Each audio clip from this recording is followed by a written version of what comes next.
하나님의 말씀을 봅니다. 누가복음 4장 1절에서 13절까지 말씀입니다. 누가복음 4장 1절에서 13절까지 말씀,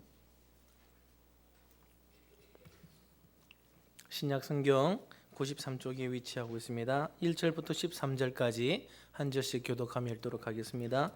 예수께서 성령의 충만함을 입어 요단 강에서 돌아오사 광야에서 40일 동안 성령에게 이끌리시며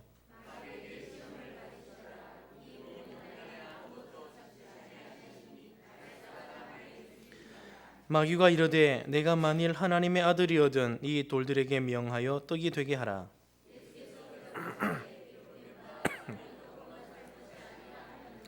마귀가 또 예수를 이끌고 올라가서 순식간에 천하만국을 보이며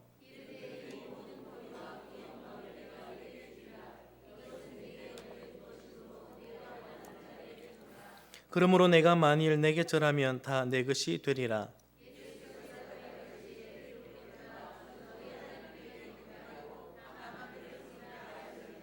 또 이끌고 예루살렘으로 가서 성전 꼭대기에 세우고 이르되 내가 만일 하나님의 아들이거든 여기서 뛰어내리라.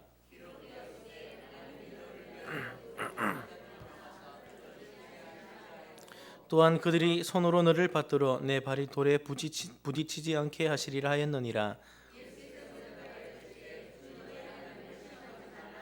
같이 읽습니다. 마귀가 모든 시험을 다한 후에 얼마 동안 떠나니라. 아멘. 할렐루야. 오늘도 추운 날씨 가운데에 은혜를 사모해서 여기까지 나오신 여러분들, 우리 주께서 은혜를 주실 줄 믿습니다. 베드로전서 5장 8절 말씀을 보면 근신하라 깨어라 너희 대적 마귀가 우는 사자같이 두루 다니며 삼킬 자를 찾나니 라고 말씀합니다. 마귀의 습성을 잘 표현하고 있습니다. 마귀는 마치 먹이를 사냥하는 우는 사자와 같이 삼킬 자가 누군지를 찾고 있습니다. 그래서 그 삼킬 자를 찾아 헤매는 마귀 때문에 우리의 삶에는 항상 긴장이 있을 수밖에 없습니다. 우리가 때로는 긴장을 놓고 좀 편안하게 살고 싶지만 마귀는 한순간도 그 사명에서 이탈한 행동을 하지 않습니다. 그 오직 유일한 하나의 사명, 우리를 시험에 빠지게 하고 우리를 넘어뜨리는 것입니다. 삼킬 자를 찾아 헤매는 것.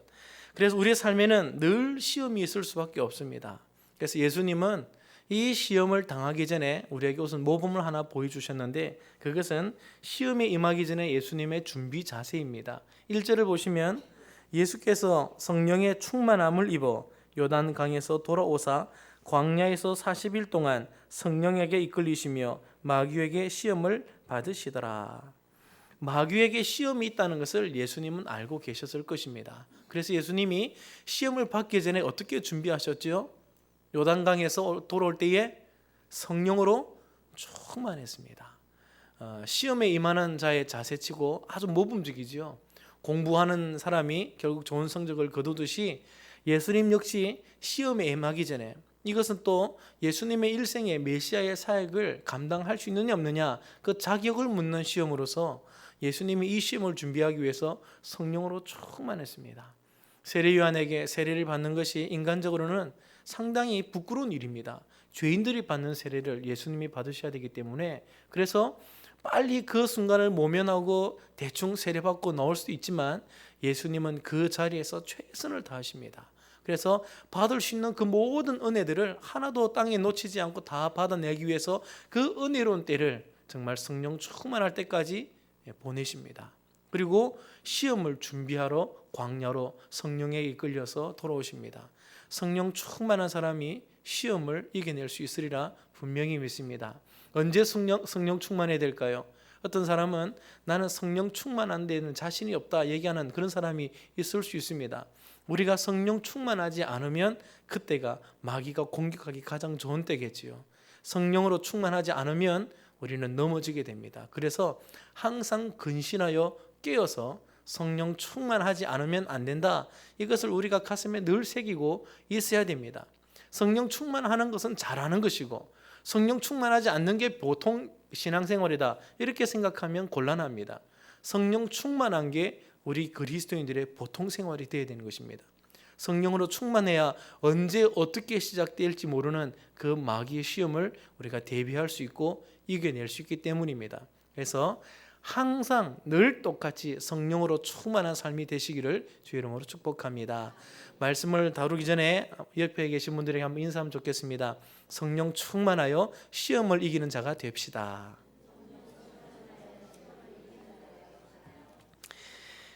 예수님이 성령이 충만한 가운데 시험에 임하십니다. 그리고는 멋지게 그 시험을 이겨내십니다. 우리 역시 성령으로 충만하여서 마귀가 어떻게 시작하는 시험이든 그 시험들을 다 이겨낼 수 있는 그런 믿음의 사람이 되면 좋겠습니다. 마귀가 예수님을 시험하니 세 가지 시험은 어찌 보면 아주 함축적입니다. 예수님의 이 시험은 세 가지로 국한이 되었는데 이 세 가지 속에 앞으로 장차 하나님의 아들들을 공격하는 마귀의 모든 노림수와 끼가 여기에 다 담겨 있다고 말해도 과언이 아닐 것입니다. 이 세 가지 시험은 앞으로 우리의 인생 속에서 우리의 신앙생활 속에서 항상 여러 가지 모습과 여러 가지 방향으로 공격하는 수많은 마귀의 시험들을 함축하고 있는 세 가지의 모습입니다. 그러므로 이 예수님이 이기신 세 가지 시험을 우리가 잘 연구해서 우리가 어떻게 해야 될지 방안을 세워놓는 것이 아주 지혜로운 모습이다 생각을 해봅니다. 예수님은 또 이 세 가지로 함축된 시험을 어떻게 이겨내셨는지 우리가 예수님의 모범을 보아서 우리 또한 어떻게 해야 되겠다 생각하는 것이 아주 좋을 듯합니다. 먼저 우리가 생각해 볼 것은 마귀의 시험에 있어서 마귀가 노리는 노림수입니다. 마귀의 노림수를 한번 보시기 바랍니다. 3절을 보시면 마귀가 첫 번째 시험을 하면서 이런 말을 합니다. 마귀가 이르되 내가 만일 하나님의 아들이거든 이 돌들에게 명하여 떡이 되게 하라. 9절에도 똑같이 얘기합니다. 9절에도 이끌고 예루살렘으로 가서 성전 꼭대기에 세우고 이르되 내가 만일 하나님의 아들이거든 이라고 말하고 있습니다. 마귀는 마귀의 자식들을 절대로 시험하지 않습니다. 마귀는 누구를 공격합니까? 그 대상은 하나님의 아들입니다. 그래서 예수님은 하나님의 아들의 대표자이신 겁니다. 우리 신앙생활의 대표자로서 주님은 이 본질적인 대표적인 시험을 지금 받아내고 있습니다. 이 말은 앞으로 우리 모든 삶에도 우리가 하나님의 아들로 존재하는 이상 이 시험은 항상 우리에게 존재할 거라는 것이죠. 하나님의 아들이거든 이런 말 속에 우리가 여러 가지를 생각할 수 있습니다. 요한일서 5장 18절은 우리가 즐겨 사랑하는 구절인데 하나님으로부터 나신 자가 저를 지키심에 악한 자가 손도 대지 못한다 하는 말씀이 있습니다. 이 말씀 좋아하시죠? 이 말씀을 또 붙들고 기도하시는 분이 많을 겁니다. 저도 이 말씀을 항상 붙듭니다. 악한 자가 만지지도 못한다. 얼마나 멋진 말입니까? 하나님의 백성이기 때문에, 하나님의 사람이기 때문에, 내가 하나님의 자녀이기 때문에 세상 온갖 죄와 저주 가운데서 또 마귀의 수많은 공격들 속에서 하나님이 나를 철저하게 지키고 있다는 것, 이것은 분명 진리이며 이것은 옳은 말씀입니다. 그러나 이것 때문에 시험을 받을 수 있습니다. 무슨 말이냐면은 내가 이제 예수님을 믿었기 때문에 하나님의 보호 안으로 들어왔고 내가 이제 예수님을 믿었기 때문에 하나님의 자녀로서의 권세를 누리는 삶을 시작할 수 있다는 기대가 생기게 되어 있습니다. 그래서 예수 믿기 이전의 나의 삶과 예수를 믿은 이후의 나의 삶에 이 성격이 분명히 달라질 거라고 우리는 기대합니다. 예를 들어서 10번 사고 날 일이 예수님을 믿으면 이제 사고가 안 나야 되고, 예수 믿기 전에 여러 가지 사기를 당하고 여러 가지 어려운 일에 꼬이고 뭐 안 될 때에 있으면 예수님을 믿고 난 이후에는 하나님의 아들이기 때문에 이것이 잘 풀려져야 된다는 막연한 기대를 하게 되는 것이죠. 하나님의 자녀로서의 삶이 하나님의 자녀가 아닌 삶과 어찌 같다고 말할 수 있겠습니까? 그러지 않습니까? 마귀의 자식으로 살던 삶과 이제 예수님을 믿고 하나님의 자녀가 되었다면 그 삶은 분명히 달라지게 되어 있습니다. 그래서 우리는 기대합니다. 이제 내가 하나님의 자녀가 되었기 때문에 뭔가 대단한 복이 내게 굴러 들어올 것을 기대합니다. 물론 이 말은 절대로 틀리지 않습니다. 하나님은 그 백성들을 향한 특별한 섭리를 가지고 있습니다. 이전과는 분명히 다른 무언가가 그들을 붙들게 될 것입니다. 그들은 반드시 이겨내게 될 것이고 승리하게 될 것입니다. 그 기대가 잘못되었다고 말할 수는 없습니다. 하나님의 자녀가 되었기 때문에 기대하는 그 기대가 결코 잘못이지 않습니다. 그러나 실제로 우리가 이 세상에 우리의 신앙생활의 눈을 열어서 우리가 어떻게 살아가고 있는지를 한번 살펴본다면, 때로는 하나님은 우리에게 있어서 너무나 인색한 하나님으로 보일 때가 있습니다.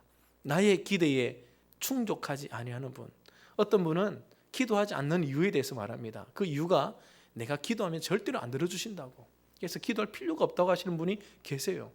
기도해도 안 들어주시니까 10가지를 놓고 기도하는데 기도해도 하나도 안 이루어지는 겁니다.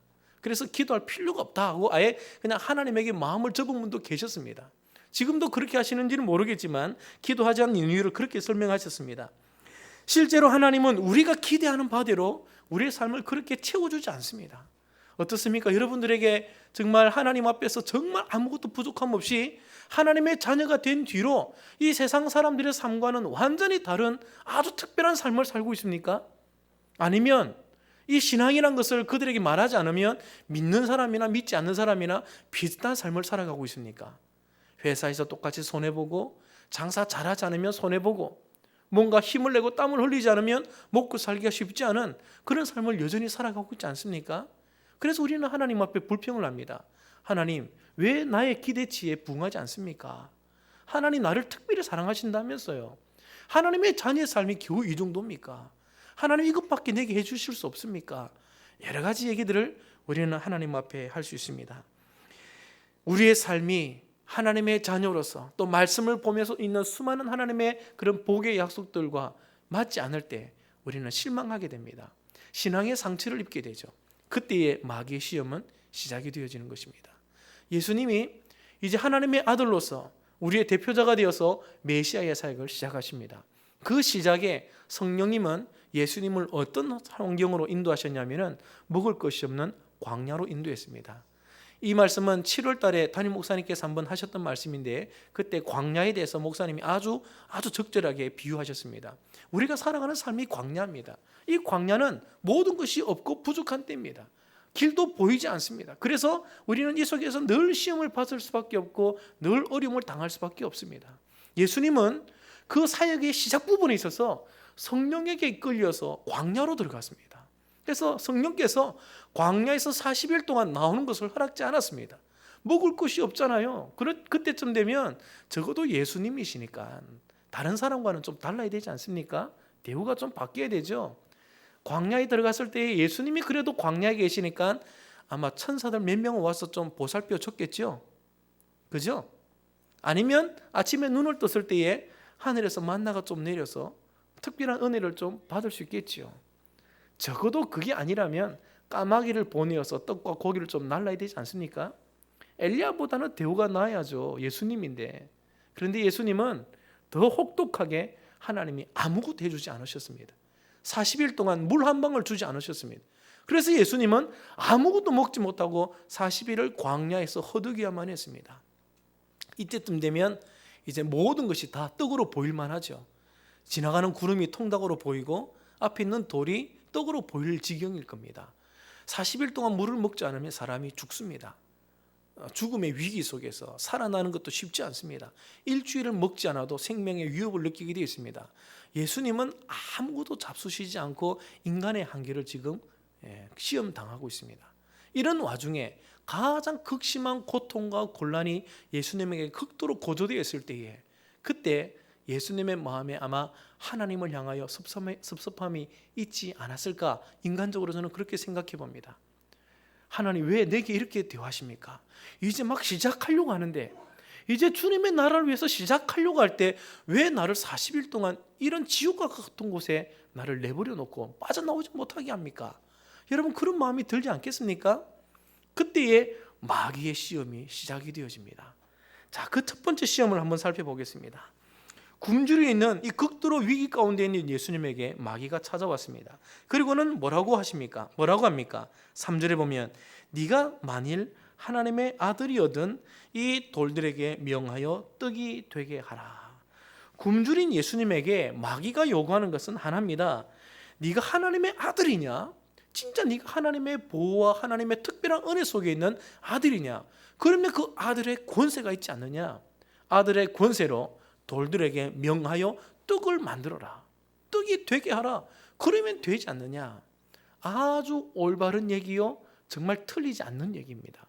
하나님의 자녀로서 그 정도는 누릴 수 있거든요. 하나님의 자녀로서 떡을 만들 수 있는 권한이 없겠습니까? 예수님에게는 충분히 그럴 수 있는 능력도 있고 그럴 만한 이유도 있습니다. 배가 고프기 때문에요. 일회용 양식을 하나님은 항상 아들들에게 베풀어 준다고 약속하고 있는데 배고프니까 그렇게 할 수 있습니다. 그런데 예수님은 여기에 대하여 뭐라고 대답하십니까? 4절에 같이 한번 읽겠습니다. 시작. 예수께서 대답하시되 기록된 바 사람이 떡으로만 살 것이 아니라 하였느니라. 자, 우리는 이 부분에서 마귀의 시험이 오늘 우리에게 어떤 식으로 다가오고 있으며 예수님의 이 말씀은 우리에게 어떻게 적용되어지는지를 먼저 살펴보고자 합니다. 마귀의 이 시험을 한마디로 정의해보면 신앙으로 배를 채우라는 것입니다. 신앙으로 배를 채워라. 네가 왜 배고파냐? 하나님의 아들이라면 너의 배를 채울 수 있는 힘이 너에게 있고 권세가 있고 너의 배를 채우라는 것입니다. 종종 자기 배도 채우지 못하는 삶을 하나님의 자녀의 삶인가 하고 고민하는 분이 있습니다. 물론 저도 그런 고민을 많이 해봤죠. 정말 내 배도 제대로 채우지 못하는 이 부족한 삶이 진짜 하나님이 나를 사랑하는 그 삶이 맞는가? 정말 하나님 나를 사랑하고 있는가? 내가 정말 하나님의 자녀일까? 이런 생각들을 이 세상살이에서 할 수 있습니다. 이럴 때 마귀는 배를 채울 것을 우리에게 요구합니다. 너무나 합당하고 꼭 맞는 답이죠. 배가 고프냐? 배를 채우라는 것입니다. 그런데 마귀의 노림수에는 아주 애매한 것이 들어있습니다. 그것은 바로 하나님의 아들로서 배를 채우라는 뜻입니다. 하나님의 아들이냐? 그러면 배를 채우라.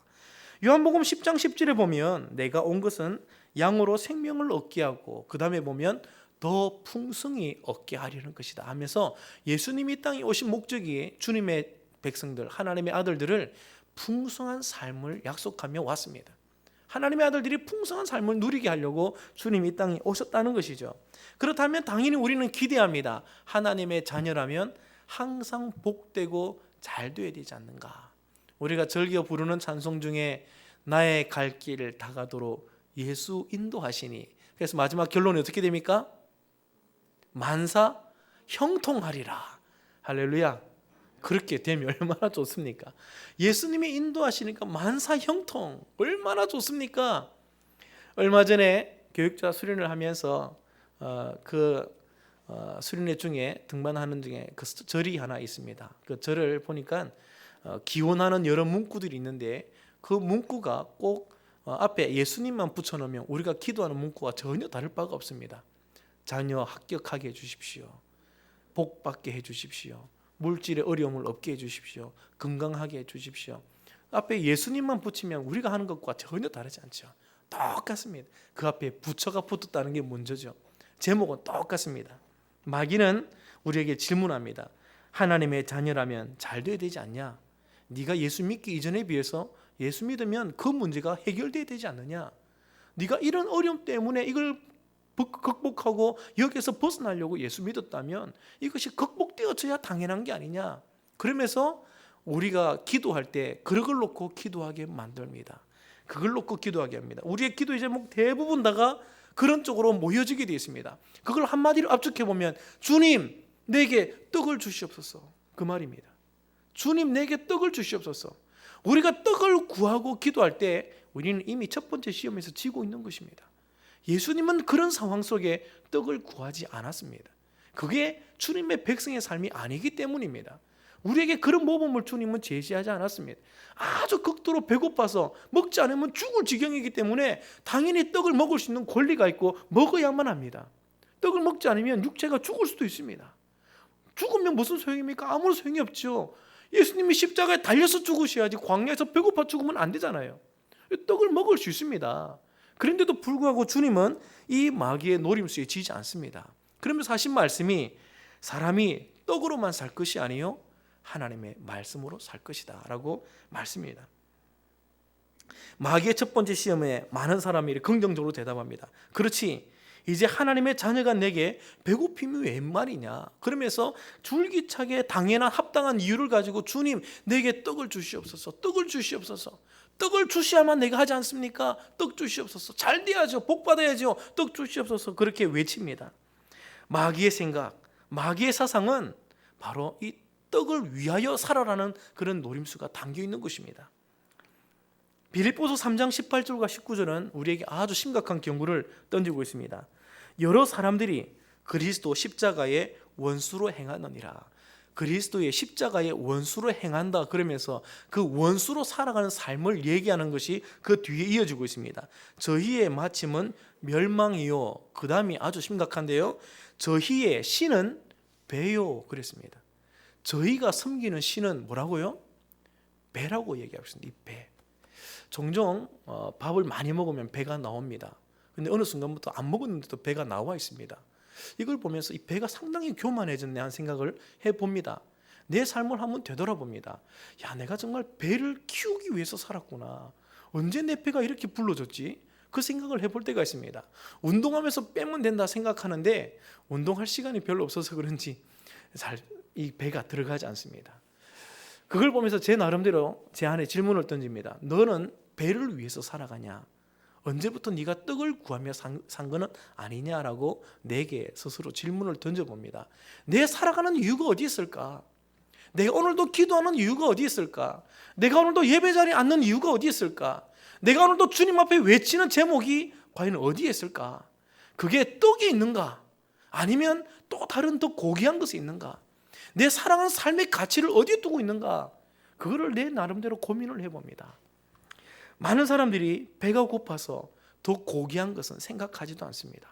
하나님의 자녀들에게, 하나님의 아들들에게 하나님이 원하시는 삶은 아주 질 높은 삶입니다. 죄로 인해 파괴되어져서 겨우 배만을 구하고 배만을 채우면서 살아가는 그런 아주 육적인 삶이 아니라 하나님이 우리에게 원하시는 삶은 구원받은 삶으로서 아주 처음부터 하나님이 우리에게 생각하셨던 가치 있고 영광스럽고 멋진 삶을 우리에게 약속하고 있습니다. 이거는 배를 구하는 그런 삶과는 차원이 다른 삶입니다. 그런데도 여전히 마귀는 우리에게 배고픔을 건들면서 떡을 구하게 만듭니다. 그래서 우리는 대부분 다 어느 정도 배가 불러놓고도 이미 배를 구하는 습관이 우리에게 남아서 배가 점점점 산처럼 튀어나오지만 여전히 기도 제목은 떡을 달라고 외치게 됩니다. 언제까지 떡을 달라고 외칠 겁니까? 이것은 마귀에게 첫 번째 시험부터 이미 지고 있는 꼴입니다. 우리는 절대 떡을 위한 삶을 살아서는 안 됩니다. 그리스도의 원수들이 살아가는 삶이 배를 신으로 모시고 사는 삶입니다. 배가 산처럼 커지는데도 여전히 배고파서 떡을 달라고 외치는 세상 사람들처럼 그렇게 살아서는 안 되는 것입니다. 탐욕에 빠지는 삶이 가장 비참한 삶입니다. 탐심은 곧 우상 숭배라고 말했습니다. 탐심에 빠지는 것, 이것이야말로 하나님이 가장 싫어하는 것입니다. 예수님은 우리에게 모범을 보였습니다. 떡으로 살 게 아니다. 사람은 대부분 다 세상 사람들은 떡을 위하여 떡으로 살아가지만 하나님의 아들이라면 적어도 떡에 구애받지 아니하고 더 고귀한 삶을 구해야 되지 않느냐. 나는 하나님의 말씀에 배고프다라고 말씀하신 겁니다. 하나님의 말씀으로 나는 배부르기를 원한다. 이것이 예수님의 답입니다. 사람이 떡으로만 살 것이 아니라 하나님의 말씀으로 살 것이니라. 할렐루야. 영혼의 배고픔을 위하여 살아가시기를 바랍니다. 육신의 배를 채우는 게 아니라 영혼의 그 배고픔을 위하여 하나님 앞에 갈망을 드러내며 주님 앞에 그 고귀한 것으로 영적인 것을 구하며 손을 내미는 그런 주의 아들들이 되시기를 주 이름으로 축복합니다. 예수님은 기도할 때에 구하는 자에게 성령을 주시지 않겠느냐라고 약속했습니다. 우리가 성령을 구할 때 우리는 제대로 구하는 것입니다. 그것이 주님이 기뻐하는 것입니다. 이왕 같이 구할 때에 좋은 것을 구해야 되지 않습니까? 슈퍼에 가서 10원짜리 껌 하나 들고 오는 게 아니라 정말 값진 것을 들고 와야 그게 제대로 산 게 아닙니까? 하나님은 우리에게 멋진 것을 약속하고 있습니다. 그런데도 여전히 우리는 첫 번째 마귀의 꾀임에 빠져서 무조건 떡을 달라고 외칩니다. 배가 산처럼 커지는데도 떡을 주세요, 떡을 주세요, 떡 그렇게 외치고 있습니다. 이것이 우리를 망하게 하는 지름길이요, 하나님의 아들답게 살지 못하게 하는 마귀의 꾀임에 넘어지는 것입니다. 두 번째 시험을 살펴보겠습니다. 누가복음은 마태복음과 두 번째와 세 번째가 바뀌어 있는데 누가복음은 두 번째 시험을 절하는 것으로 되어 있습니다. 5절부터 보시면 마귀가 예수를 이끌고 올라가서 순식간에 천하 만국을 보이며 이르되 이 모든 권위와 영광을 내가 내게 주리라. 이것은 내게 넘겨준 것이므로 내가 원하는 자에게 주노라. 그러므로 내가 만일 내게 절하면 다 내 것이 되리라. 두 번째 마귀의 유혹은 세상의 부귀영화를 바라보게 만들었습니다. 그래서 그 엄청난 부귀영화를 보면서 그것을 꿈꾸게 하고 뒤쫓아가게 한다고, 뒤쫓아가게 만들고 있습니다. 그런 의미에서 어찌 보면 첫 번째 시험과 두 번째 시험은 거의 내용이 비슷하다고 보면 되겠습니다. 특별히 의미가 다르지 않습니다. 첫 번째 시험과 비슷한 유형입니다. 그러나 두 번째 시험은 그것을 얻는 과정에서 차별을 가지고 있습니다. 어떤 차이가 있습니까? 첫 번째는 단순히 하나님의 아들로서 어떤 세속적인 것을 구하게 만들었지만, 두 번째는 이 세상의 부귀영화와 이 편한 영광스러운 삶을 얻기 위하여 어떻게 하라는 것입니까? 마귀에게 절하라는 것입니다. 마귀에게 절하면 어떻게 된다고요? 세상의 부귀영화를 다 준답니다. 마귀에게 한 번만 절하면 되잖아요. 한 번만 엎드려 절하면 모든 걸 다 누릴 수 있습니다. 마귀가 가진 것을 다 주겠다 했으니 얼마나 대단합니까? 만약에 주일 한 번 출석 안 하고 결석하면 로또 1등 당첨을 해주겠다. 아니면 너무 그 쉽죠? 그냥 한 1년이라고 칩시다. 그래야 좀 신앙의 양심의 가책이 되니까 1년만 교회 안 나가면 로또 1등 붙게 해줄게 라고 누군가가 얘기한다면 여러분 어떻게 하시겠습니까? 어떻게 하겠습니까? 1년은 너무 깁니까? 한 달로 한번 줄여볼까요? 한 달만 하나님 이름도 안 부르고 기도 안 하고 한 달만 신앙을 꾹 접으면 로또 1등 붙게 해주겠다고, 한 80억 정도 되는 억을 주겠다. 그러면 여러분 어떻게 하시겠습니까? 솔직히 한번 얘기해 보십시오. 어떻게 하길 원하십니까? 혼자만 살짝 대답하십시오. 한 달만 좀 참아볼까 하는 생각 드십니까? 한 달만 참고 그 다음에 예배해도 되거든요. 마귀의 이 얘기는 참 쉽습니다. 세속적인 말로 코미디 유행어로 참 쉽죠. 그겁니다. 절 한 번만 하면 얼마나 대단합니까? 세상 부귀영화를 다 준다는 겁니다. 이것이 마귀가 노리는 것입니다. 실제로 마귀는 이 세상에 일시적인 권한을 가지고 있습니다. 예수님도 마귀에게 세상 임금이라고 얘기했습니다. 그래서 마귀가 멸망당하기 전까지, 심판당하기 전까지 이 세상은 마귀 것처럼, 마귀가 군림하며 그 영광을 자기 것처럼 사용할 수 있습니다. 그래서 마귀도 말했습니다. 이것은 내게 넘겨준 것이므로 내가 원하는 자에게 주겠다. 내게 절하라. 그러면 내가 너에게 주겠다. 약속을 하고 있습니다. 마귀에게는 틀리지 않습니다. 항상 거짓말만 하는 마귀가 예수님 앞에서는 지금 진리를 얘기하고 있습니다. 참된 얘기를 하고 있습니다. 마귀가 원하는 자에게 주겠다는 겁니다. 그때 예수님은 이 요구 앞에 무엇이라고 대답하고 있습니까? 기록된 바 주 너의 하나님께 경배하고 다만 그만 경배하여라. 우리가 신앙생활을 하다 보면 종종 하나님의 이미지가 바뀔 때가 있습니다. 무슨 말이냐면은 처음에 예수님을 믿을 때 하나님은 우리에게 모든 것을 다 해주실 분처럼 느껴지게 됩니다. 말씀 볼 때 은혜가 되고 기도할 때마다 또 응답해 주시고, 그래서 믿지 않았던 삶에서 막 믿기 시작하면 모든 것이 은혜롭고 새롭고 하나님이 사랑스러워서, 정말 사랑스러워서 미칠 지경이 됩니다. 예배하는 모든 순간이 다 감격스럽고, 그런데 어느 때가 지나가면 하나님이 내게 후하지 않다는 사실을 깨닫기 시작합니다. 기도에도 잘 되지 않고 종종 말씀을 들으면 무거운 짐을 주님이 지울 때가 있습니다. 더 기도할 것을 요구하시고 더 타고난 믿음을 가질 것을 요구하면서 우리에게 내가 달라는 것을 주지 않게 됩니다. 그런 때가 이제 시작됩니다.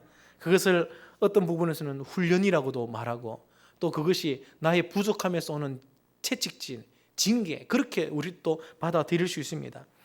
하나님 앞에 우리의 기대치가 높은 만큼 하나님 우리에게 그 기대치를 항상 채워주는 게 아니라 어느 순간쯤 되면 우리가 성장할 것을 요구하면서 그 다음에 우리가 요구하는 것을 채워주지 않습니다.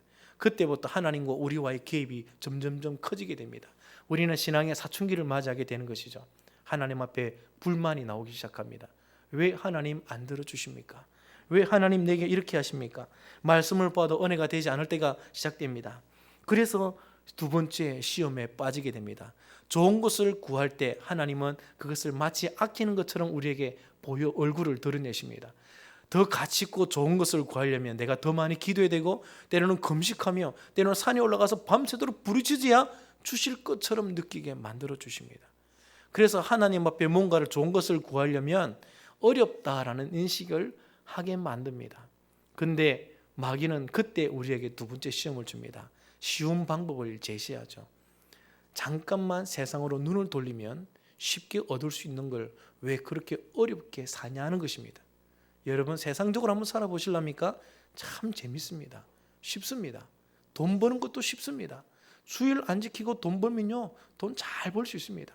특히 일요일에 손님들이 얼마나 많은 줄 아십니까? 주일에 장사 문 안 닫고 열면 한 3, 4일 동안 일하는 것을 하루 만에 다 들을 수 있습니다. 주일 문 닫으면 3, 4일씩 공친다니까요. 그런데도 정말 하나님을 사랑하며 섬길 수 있겠습니까? 많은 경우에 어느 순간쯤 되면 우리가 쉽게 세상을 향하여 눈만 돌리면 쉽게 얻을 수 있는 것들이 눈에 들어오기 시작합니다. 편한 삶, 조금 더 나은 삶, 이것이 우리에게 다가오게 됩니다. 탐심이 점점점 커지게 되죠. 이때부터 우리에게는 많은 신앙의 갈등이 시작되어집니다. 주의를 지킬 수 없는 그런 직장도 때로는 돈 때문에 구하기도 하기도 하고, 때로는 하나님 앞에서 기도해서 얻을 수 있는 걸 기도해도 주시지 않을 것 같아서 그냥 다른 방법으로 얻으려고 합니다. 저는 옛날에 참 실망스러웠던 부분이, 제게 정말 기도 부탁을 하시는 한 집사님이 계셨습니다. 자신의 회사에 어떤 어려움이 생겼습니다. 그래서 저한테 기도해 달라고, 그러면서 금식하자고. 그래서 저도 금식하고 그분도 금식하고 그렇게 했습니다. 그런데 나중에 응답됐다는지 안 됐다는지 답이 없어요. 그래서 제가 그분에게 어떻게 되었습니까? 그랬더니 해결됐다는 겁니다. 그래서 저는 기도 응답되었구나 싶어서 좋아서 했더니 알고 보니까 하나님이 원하는 방법으로 한 게 아니라 그냥 진 것입니다. 그들이 요구하는 대로 다 해주고 갈등을 끝내버린 것입니다. 그래서 저한테 말도 하지 않은 것이죠. 그걸 보면서 저렇게 할 걸 왜 금식을 했을까? 그런 생각도 우선 들기도 하고, 상당한 배신감도 들고, 나 혼자 열심히 금식하며 기도한 게 아깝기도 하고, 그런 생각이 여러 가지가 들었습니다. 쉽게 얻을 수 있는 거죠. 예수님은 이런 여러 가지 갈등과 시험에 대하여 한 가지 원칙을 우리에게 제시하셨습니다. 어떤 일이 있어도 아무리 하나님의 이미지가 우리에게 바뀌어서 혹독한 엄격한 아버지처럼 보일지라도 주 너의 하나님만 경배하고 다만, 이 다만이란 번역을 저는 오로지라고 번역하는 게 더 좋다고 생각합니다. 오로지 그만 섬겨라. 다른 데 눈을 돌릴 수 없습니다. 이거는 우상 숭배입니다. 하나님과의 믿음을 우리가 배신하는 것입니다. 믿음을 저버리는 행동이죠. 믿음으로 저버리면 세상은 우리에게 많은 걸 줄 수 있습니다. 그러나 믿음을 놓는 순간 모든 걸 잃는 것입니다. 그래서 예수님은 쳐다보지도 않습니다. 하나님만 바라보고 하나님만 경배하고 그만 섬겨라. 결혼 초창기 때부터 제가 목회 시작하면서 부목사로서 결혼한 초창기에 부목사 사례를 받았습니다. 그때 한 100만 원 받았고 이럭저럭 해서 20만 원 더 주셔서 120만 원으로 두 자녀를 키우면서 살아갑니다. 그러면서 11조 내고 감상금도 누구보다 좀 많이 해야 되니까 많이 내고, 또 저희들만의 원칙이 있어서 어느 정도 헌금을 다 내고 나니까 생활비가 20만 원에서 30만 원 정도 남습니다. 이걸 가지고 한 달을 다 먹고 살아야 되는데 그렇게 편한 삶은 아니죠. 그런데 부족함 없이 감사하면서 잘 살았다 생각합니다. 그러는 저에게 심각한 하나의 또 위기가 찾아왔습니다. 그것은 그 교회 한 집사님 때문이었는데, 이 집사님이 저보다 공부도 잘 못했어요. 저보다 뭔가 잘할 수 있는 게 별로 없는 집사님인데 믿음도 별로 좋지 않았어요. 그런데 어느 날 이분이 펀드하에 손을 대면서 돈을 벌고 거기다가 자산 관리사를 하면서 돈을 막 벌기 시작하는 겁니다. 그래서 마치 세상 사람들 보기에는 성공이라는 개념이 이제 그 집사님에게 따라다닙니다. 어느 날 청년부를 모아놓고 특강을 하는데, 성공이라는 제목으로 특강을 하는데 제가 뒤에서 들으면서 시험에 들어버렸습니다. 저 사람은 성공하는데 나는 도대체 뭔가 하는 것입니다. 어느 날 그분이 가족들을 다 데리고 레저용차, 패밀리용 차를 몰고 뒤에서 아이들이 발 뻗고 편안하게 뛰어노는 모습을 볼 때 그 옆에 저는 티코를 몰고 다녔습니다. 그것도 제 차가 아니라 형이 제게 준 차입니다. 형이 제게 빌려준 차죠. 그래서 빌려서 타는 차인데 어느 날 제 차가 되어버렸지만 그 티코를 타고 있을 때 저는 티코가 참 부족하다 생각하지 않았습니다. 모는 대로 잘 나왔으니까요. 때로는요, 새벽기도 갈 때는 총알 택시도 저리 가라 할 정도로 빨리 갑니다. 그렇게 잘 달리는 차인데 그 집사님의 그 번쩍번쩍한 레저용 패밀리용 차를 보는 순간 남자로서 그런 게 있잖아요. 가장으로서 아내에게 행복하게 해주고 싶고 자녀에게 행복하게 해주고 싶고 더 좋은 걸 주고 싶은데 내 생활 형편이 전혀 그러지 못하는 것입니다. 기름값 대기도 쉽지 않은 것이니까. 근데 그 집사님을 보면서 제가 시험에 들어버렸습니다. 그래서 제가 한 달 동안 누구한테 말은 못하죠. 이런 얘기를 어떻게 말합니까? 심각하게 어떻게 고민하냐면 목회를 빨리 접고 싶었습니다. 어떻게 하든 목회 안 하고 돈 벌 수 있다면 돈 좀 벌어보자는 겁니다. 그렇게 돈을 벌어야 될까? 아니 목회를 이어나가야 될까? 상당히 고민했습니다. 한 달 동안 고민하다가 하나님이 제게 큰 은혜를 주셔서 목회가 진리구나, 여기에 행복이 있구나. 그리고는 제가 여기에 목숨을 걸게 되었는데 그 한 달 동안 정말 쉽지 않았습니다. 기도하기도 싫고요, 예배 드리는 것도 싫고 심각한 위기가 찾아왔습니다. 그냥 돈 벌면 잘 벌 자신이 있었거든요. 배추 장사를 해도 잘 벌 자신이 있었습니다. 그래서 기도한다고 앉아놓고는 제 머릿속에는 배추를 어떻게 팔까 그런 생각을 하고 있었다니까요. 아파트에서 이렇게 하면 잘 팔릴 텐데 그런 생각들을 했습니다. 옷 장사를 해볼까, 뭘 해볼까, 아니면 기계를 어떻게 해서 해볼까, 수많은 생각들을 한 달 동안 고민을 했습니다. 그리고 보니까 돈 벌기 참 쉽더라고요. 돈을 벌 수 있는 방법들이 기도 중에 막 떠오르는데 이게 하나님의 뜻인가 생각도 들기도 하고. 그런데 그것을 한 달 만에 이겨내긴 했지만 이 시험이 상당히 참 큰 시험이었습니다. 내 인생 전체를 어떻게 살아가야 될까 하는 고민들이 여기에서 일어났었습니다. 여기에서 저의 답도 바로 여기 있었습니다. 하나님만 경배하고 그만 바라보고 그만 섬기는 것이었습니다. 이것이 옳은 것입니다. 이것이 올바른 것이요, 이 일에 대하여 하나님이 반드시 천국에서 몇천 배로 보상해 주실 것을 믿습니다. 천국을 바라보니까 이게 옳은 삶인 것입니다. 하나님이 내게 부르신 그 부름을 값지게 여기는 것이죠. 세 번째 시험이 있습니다. 예수님을 마귀가 이제 예루살렘 성전 꼭대기에 있습니다. 9절을 보시기 바랍니다.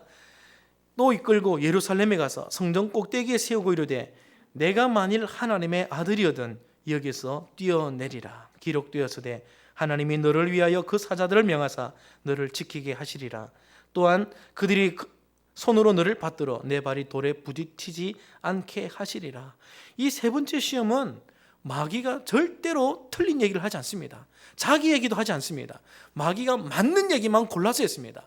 하나님의 말씀에 기록되어 있는 것을 인용하여서 하나님의 아들들, 하나님의 자녀들에게 너를 위하여 사자들을 명하여서 지켜주시고 너를 받들어서 내 발이 돌에 부딪히지 않게 한다는 하나님의 보호와 인도하심에 대한 말씀입니다. 하나님의 분명한 약속의 말씀을 끄집어냅니다.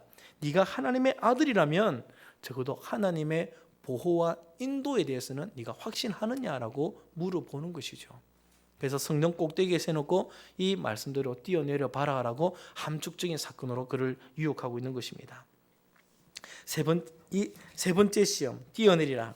우리는 종종 이런 마귀의 생각들 속에 고민할 때가 있습니다.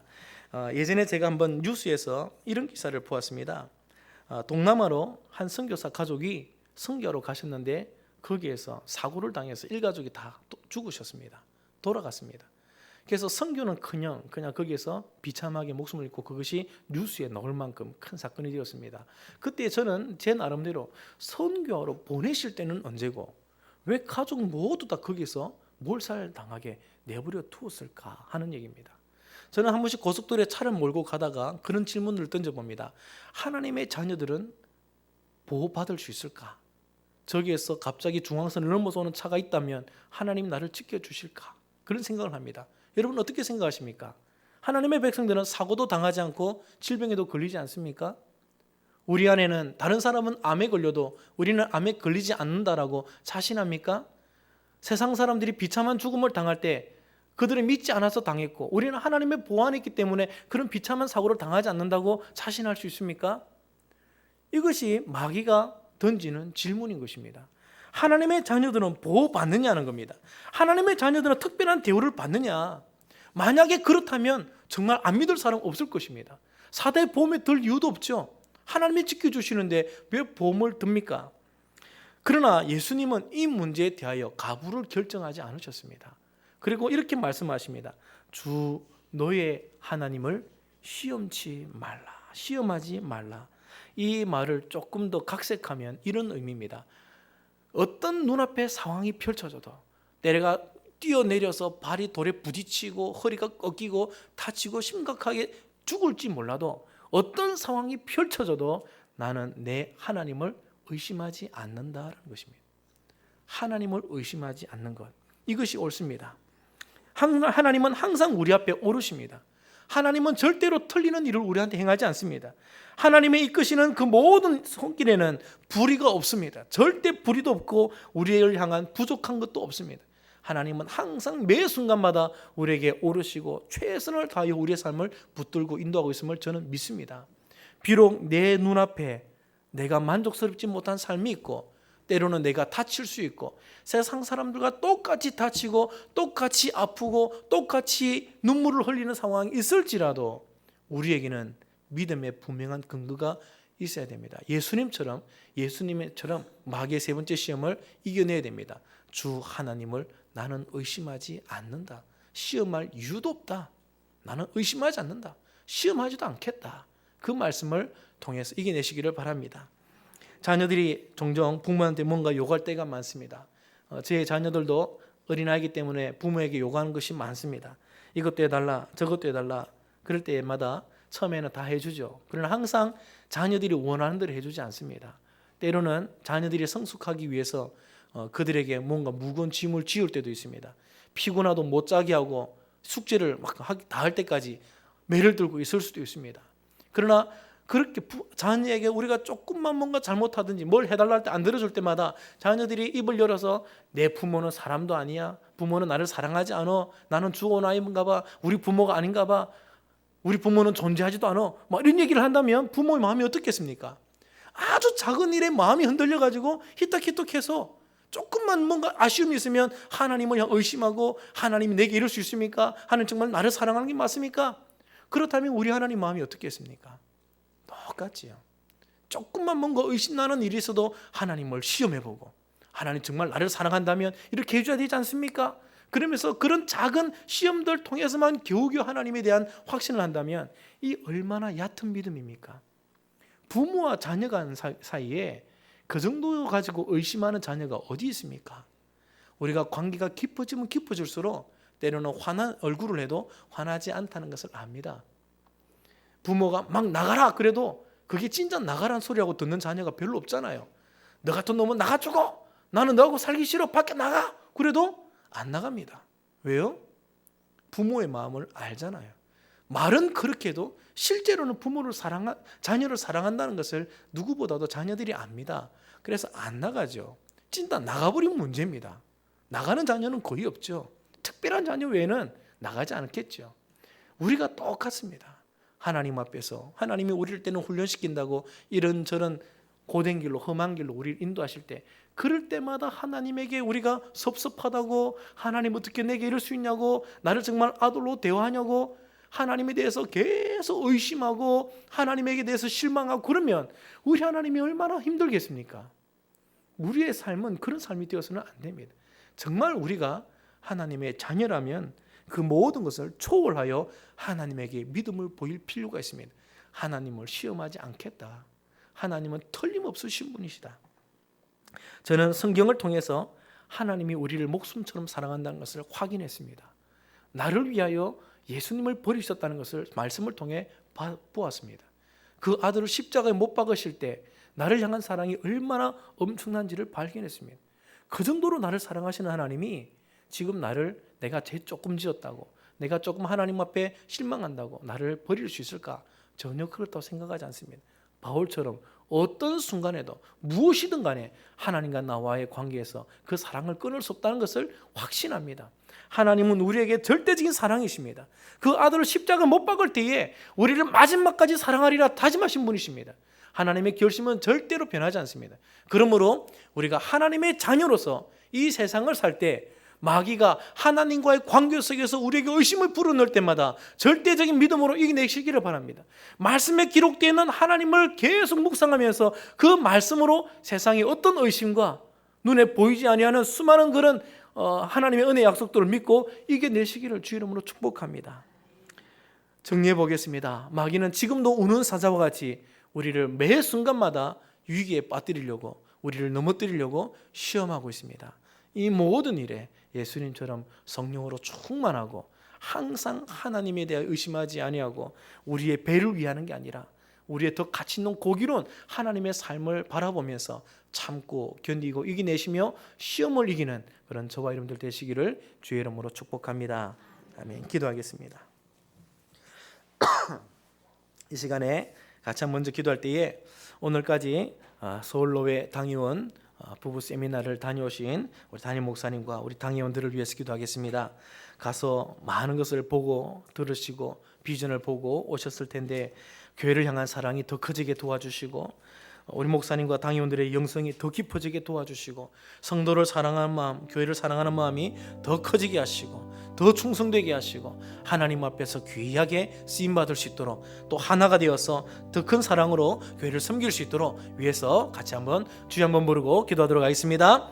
주여 하나님 아버지 인도하여 주시옵소서.